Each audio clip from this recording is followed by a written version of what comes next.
এই গল্পটি এমন একটি মেয়েকে নিয়ে যে তার বাড়ি থেকে পালিয়ে যাওয়ার পরে একজন লোকের বাড়িতে গিয়ে আটকে পড়ে, যে তাকে কিডন্যাপ করে তাকে তার বাড়িতে রাখে এবং তারপরে লোকটি সেই মেয়েটির সাথে কি করে আসুন জেনে নেওয়া যাক আজকের গল্পে।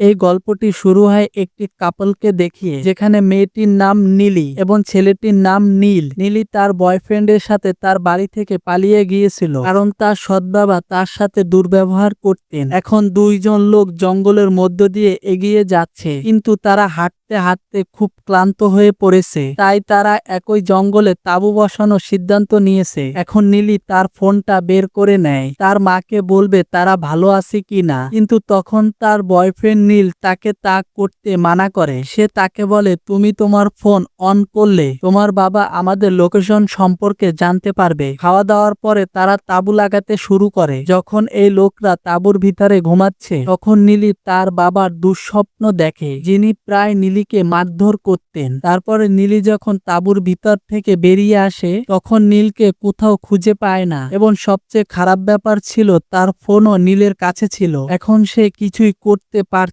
না বলে রাতে নীলি তাঁবুতে ঘুমাতে যায়। তার পরের দিন সকালে নীলকে খুঁজতে বের হয়। সে জঙ্গলে নীলকে এখানে ওখানে ডেকে তাকে খুঁজছিল। এখন নীলি একটি বাড়ি দেখে এবং সেই বাড়িতে সে হেল্পের জন্য যায়। এই বাড়িতে কেবল একজন বুড়ো লোক থাকতেন। তিনি নীলিকে ভিতরে আসতে বলেন। তারপরে তিনি নীলির জন্য পানি নিয়ে আসেন। এখন নীলি সে বুড়োর সাথে কিছুক্ষণ কথা বলে, কিন্তু এই জায়গা তার ভালো লাগছে না এবং এখন তাই নীলি সেখান থেকে চলে যেতে শুরু করে। কিন্তু সেই বুড়ো লোক নীলিকে সেখান থেকে যেতে দেয় না। সে জোর করে নীলির হাত ধরে তাকে ভিতরে টেনে নিয়ে যেতে শুরু করে। সে বলে, তুমি এভাবে চলে যেতে পারবে না। এখন নীলি তার কথায় খুব ভয় পেয়ে যায়। সে কিছুই বুঝতে পারে না কেন লোকটি তার সাথে এমন করছে এবং তারপরে বুড়ো লোক নীলিকে তার বাড়ির বেসমেন্টে নিয়ে যায়। নীলি বেসমেন্টের ভিতরে আসার পর সে অনেক কিছু দেখে, যেখানে সে একটি মেয়ে নিখোঁজ হওয়ার নিউজও দেখে। তার পরের দিন সেই লোকটি নীলির জন্য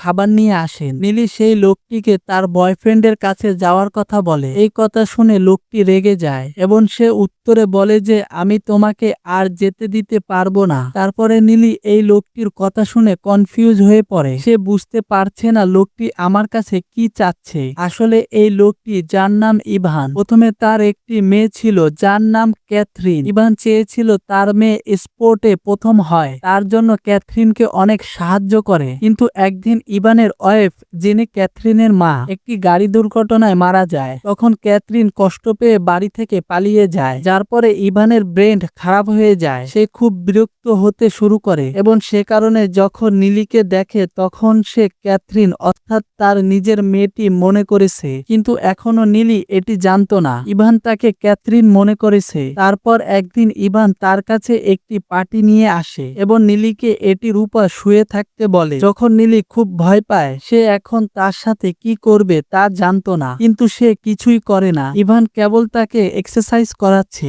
এবং ইভান তাকে বলে এবার স্পোর্টে জিততে হবে। এখন নীলি কোনো কিছু বুঝতে পারে না শেষ কথা লোকটি কি বলেছে। এই বুড়ো লোকটিকে একটি পাগল মনে করে, কিন্তু ইভান নীলিকে তার মেয়ে ক্যাথরিন ভেবেছিল, তাই সে তার সাথে কিছু ভুল করে না এবং সে তাকে রুমে আটকে রেখেছিল কারণ সে ভয়ে ভয়ে ছিল তার মেয়ে তাকে ছেড়ে আবার পালিয়ে যাবে। এখন পরের দিন তারা দুজনে বসে ডিনার করে এবং এদিকে দুজনের মধ্যে অনেক কথা হয়। তারপরে ইভান এখানে নীলিকে ক্যাথরিন বলে ডাকে এবং এখানে নীলিও বোঝে এই লোকটি তাকে তার মেয়ে ক্যাথরিন ভেবেছিল। ইভান তার মেয়ে ক্যাথরিনকে খুব ভালোবাসতেন, কিন্তু এই সব কিছুতে নীলির মতলব ছিল না, তাই সে কেবল এখান থেকে পালিয়ে যেতে চেয়েছিল কারণ সে এই লোকটিকে ঠিকভাবে চিনতও না। তিনি নীলিকে সমস্ত এক্সারসাইজ করান এবং তিনি এটি করছিলেন তার মেয়ে ক্যাথরিনও স্পোর্টে অংশ নিতে যাচ্ছিলেন। এখন একদিন নীলি ইভানের আসল মেয়ের একটি ডায়েরি পায়, যাতে ক্যাথরিনের সম্পর্কে অনেক কিছু লেখা ছিল, যা থেকে ক্যাথরিনের নাম জানতে পারে, তার সম্পর্কে সবকিছু জানতে পারে। যেখানে লেখা ছিল ক্যাথরিন তার বাবার সাথে বিরক্ত হয়ে এখান থেকে পালিয়ে গেছে কারণ সে তার মেয়ের সাথে খুব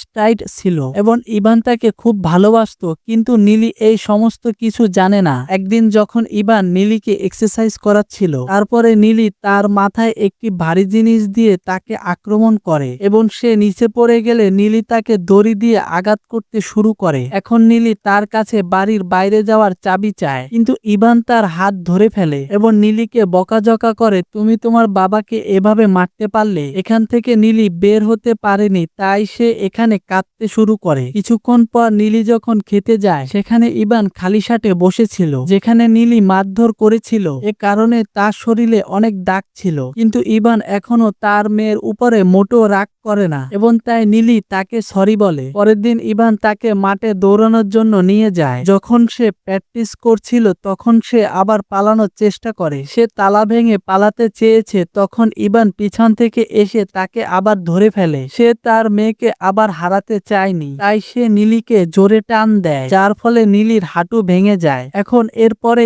ইভান তার খুব যত্ন নেয় এবং নীলিকে আবার সুস্থ করে। এখন নীলি চিন্তা করে এখান থেকে আর পালিয়ে যাবে না, কারণ আমি আমার সৎ বাবাকে ছেড়ে চলে এসেছি, যে আমাকে অনেক অত্যাচার করত, কিন্তু আমার নতুন বাবা আমাকে অনেক কেয়ার করে, তাহলে আমি কেন তার কাছ থেকে পালাচ্ছি। এবং এখন সে কারণে নীলিও তার মন পরিবর্তন করে, সে তার বাবার সাথে খুশি থাকতে শুরু করে এবং ইভান যা বলে তা করতে শুরু করে। এখন সে সবকিছুই মেনে চলে এবং যতটা ইভান তাকে এক্সারসাইজ করতে বলে, কারণ এখন তার কম্পিটিশন খুব কাছাকাছি ছিল।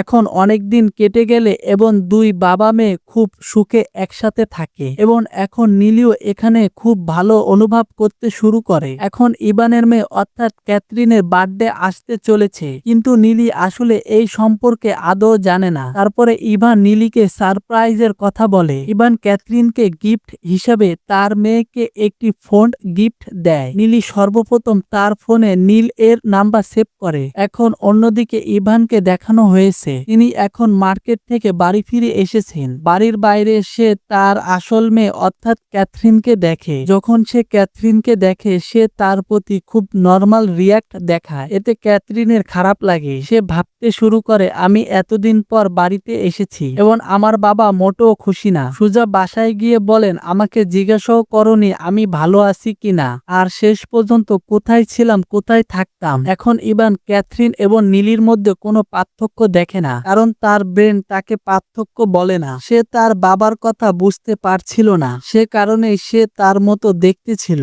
এবং সে কারণে সে ক্যাথরিনকে নীল মনে করে সম্পূর্ণ নর্মাল রিয়াক্ট দেখাচ্ছিল। কিন্তু ক্যাথরিন তার বাবাকে দেখে কিছুই বুঝতে পারেনি কেন এমন করছে। যখন ক্যাথরিন তার ঘরে যায় সে তার ডায়েরিটি খুঁজে পায়, যা সে টেবিলেই খুঁজে পায় এবং সে ডায়েরিটি খুলে দেখে এবং যখন সে শেষ পৃষ্ঠা দেখে তারপরে সে দেখতে পায় অ্যাড করেছিল তার আগেও কেউ একজন তার ডায়েরিটি লিখেছিল।